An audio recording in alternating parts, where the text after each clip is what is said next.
Good morning student. बेटा हम fourth chapter read कर रहे थे साइंस का, fibre to fabric.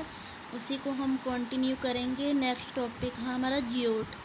Jute is one of the most affordable natural fibre.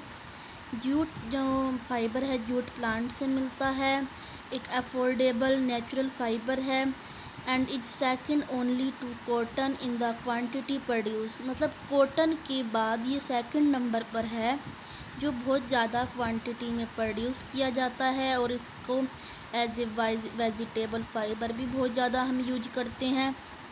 Jute fibre are compose primarily of the plant materials cellulose. Jute fibre के अंदर plant material cellulose होता है और दूसरा क्या होता है, लिग्निन होता है। मतलब सेलुलोज का मतलब है major component of plant fibre, और लिग्निन का मतलब है वुड फाइबर इसके अंदर होता है। The jute fibre comes from the stem. कहाँ से आता है, प्लांट की स्टेम और ribbon, outer skin of the jute plant, उससे हमें मिलता है ये। The fibre first extracted by retting. सबसे पहले इसको फाइबर को एक्सट्रैक्ट किया जाता है, उसको बोलते हैं रैटिंग। क्या होता है रैटिंग प्रोसेस के अंदर? The rating process consist of bundling jute stem together. इसके अंदर ज्यूट स्टेम को बंडल बनाया जाता है इकट्ठा, and then emulsing with in low running water, और उसको धीमी गति से बहते हुए पानी के अंदर बहाया जाता है, मतलब उसको वॉश किया जाता है।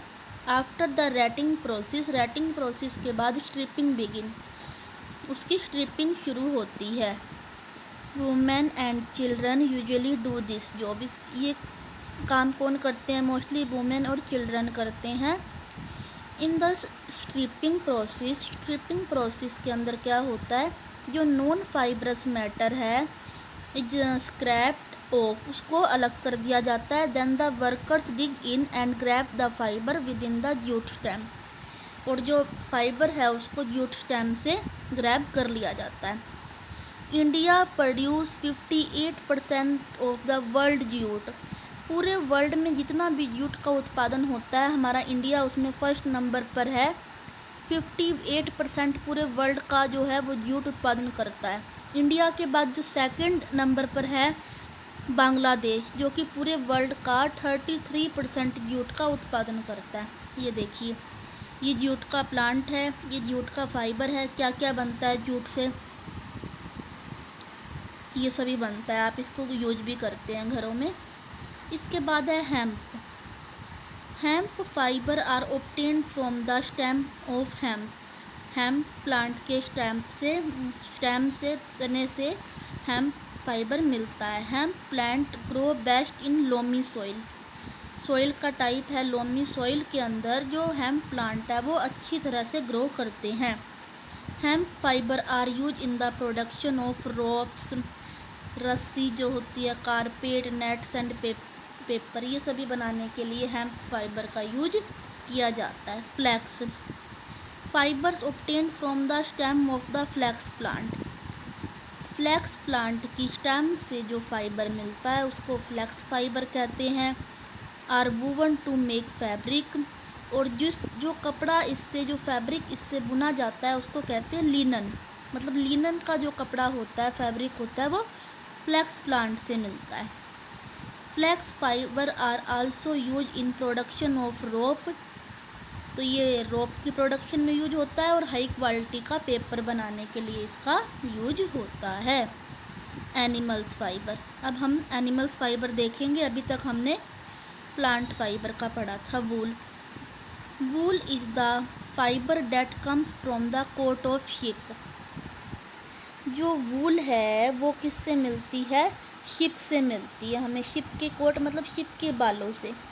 सम वूल्स कम, कुछ जो वूल होती है वो हमें गोट और कैमल से भी मिलती है। क्लोथिंग मेड फ्रॉम, जो वूल से जो क्लोथिंग बनाई जाती है, कपड़े बनाए जाते हैं, सभी को पता है वो वार्म होते हैं, गर्म कपड़े होते हैं, बट हल्के होते हैं, and is comfortable to wear, और पहनने में भी काफ़ी कंफर्टेबल होते हैं। Wool fibre interlock when they are spun in, wool fibre has resilient curl और crimp.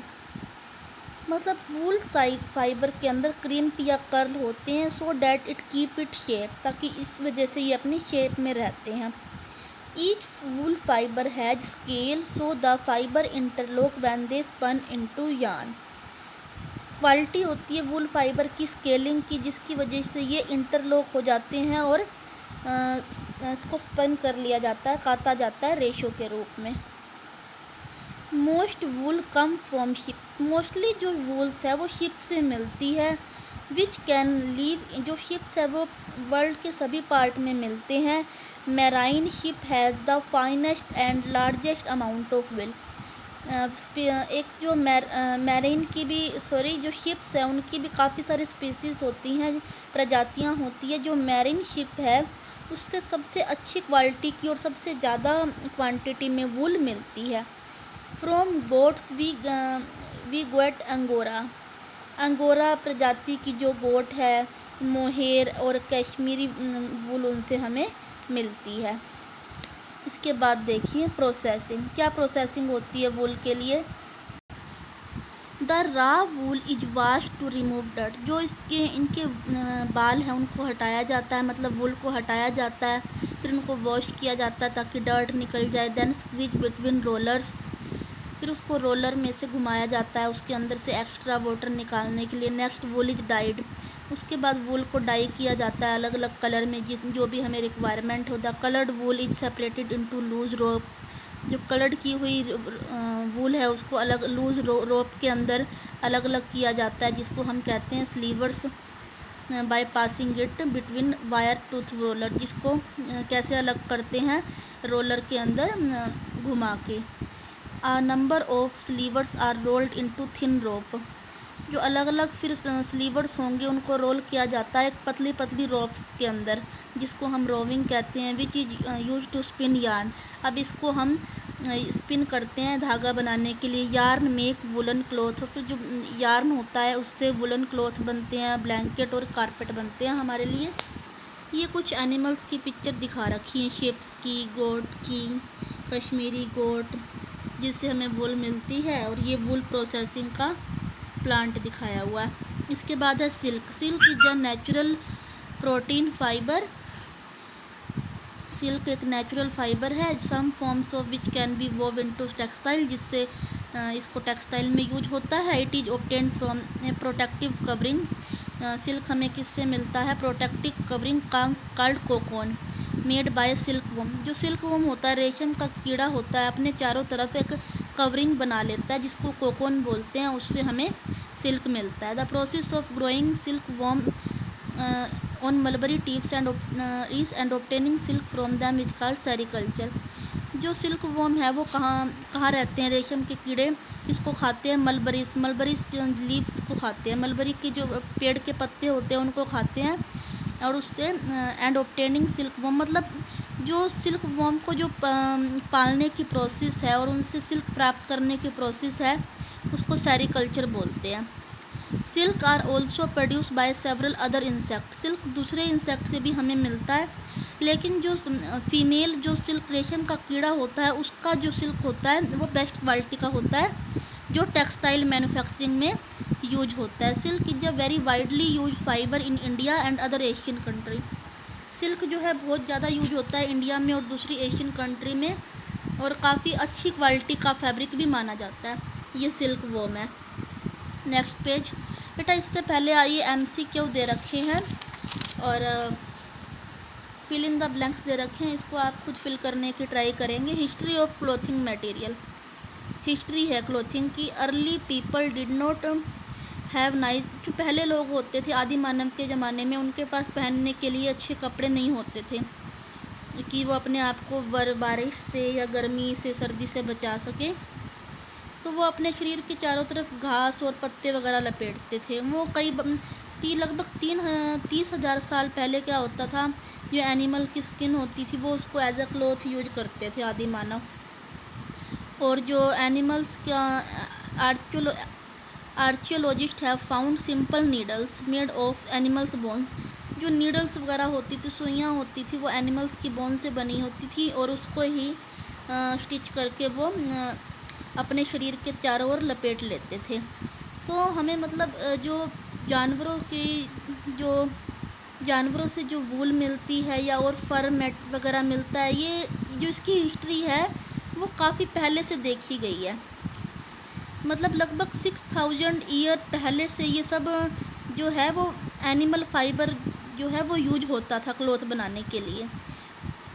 And domestication of silk worm, जो सिल्क वॉर्म को पालने की प्रोसेस है वो भी लगभग 3000 साल पहले पुरानी है। बट इसके साथ साथ क्या हुआ, डेवलपमेंट होती गई, हमने इसको बहुत लार्ज स्केल पे करना शुरू कर दिया, इसके लिए बड़े बड़े प्लांट्स लगाए गए। और जो कॉटन है उसका भी लगभग 3000 ईयर पहले से ही उसका भी इतिहास है।